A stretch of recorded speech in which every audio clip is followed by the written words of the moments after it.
ఈ వీడియోలో మనం భగవద్గీత అధ్యాయము 6 శ్లోకము 9ను పరిశీలిద్దాం.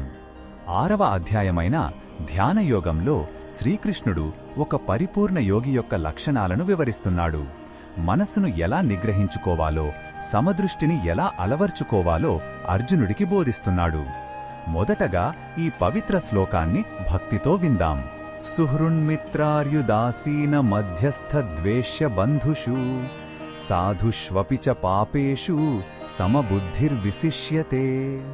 ఈ శ్లోకం అర్థమేమిటంటే, ఒక యోగి లేదా ఆధ్యాత్మికంగా ఉన్నత స్థితిలో ఉన్న వ్యక్తి అందరినీ సమదృష్టితో చూస్తాడు.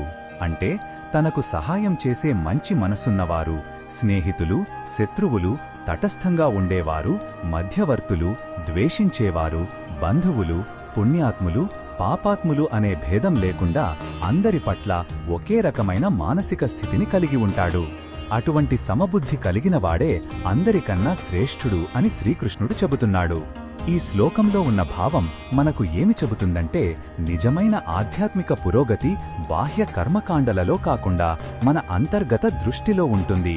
మన మనస్సు సాధారణంగా ఇష్టాలు, అయిష్టాలతో నిండి ఉంటుంది. మనకు నచ్చిన వారిని ప్రేమిస్తాం, నచ్చని వారిని ద్వేషిస్తాం.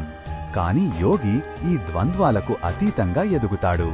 అతను ప్రతి ఒక్కరిలోనూ భగవంతుని అంశను చూస్తాడు. కాబట్టి వ్యక్తుల ప్రవర్తన లేదా మనతో వారికున్న సంబంధం ఆధారంగా వారిని అంచనా వేయడు. ఇది ఉదాసీనత కాదు, ఇది ఒక ఉన్నతమైన, నిష్పక్షపాతమైన ప్రేమ. ఈ బోధనను మన దైనందిన జీవితంలో ఎలా ఉపయోగించుకోవచ్చంటే, మనల్ని పొగిడినప్పుడు పొంగిపోకుండా, విమర్శించినప్పుడు కుంగిపోకుండా మనసును స్థిరంగా ఉంచుకోవడానికి ప్రయత్నించాలి. కుటుంబంలో లేదా కార్యాలయంలో కొందరి పట్ల ఎక్కువ ఆపేక్ష, మరికొందరి పట్ల అయిష్టత చూపకుండా అందరినీ సమానంగా ఆదరించాలి. మనకు హాని చేసిన వారి పట్ల ద్వేషాన్ని పెంచుకోకుండా వారిని క్షమించడానికి ప్రయత్నించాలి. ఈ సమదృష్టిని కొద్ది కొద్దిగా అలవర్చుకోవడం ద్వారా మన జీవితంలో అనవసరమైన మానసిక సంఘర్షణలను తగ్గించుకుని ప్రశాంతతను పొందవచ్చు. మరిన్ని భగవద్గీత శ్లోకాల అర్థాన్ని తెలుసుకోవాలంటే మా తదుపరి వీడియోలను తప్పకుండా చూడండి.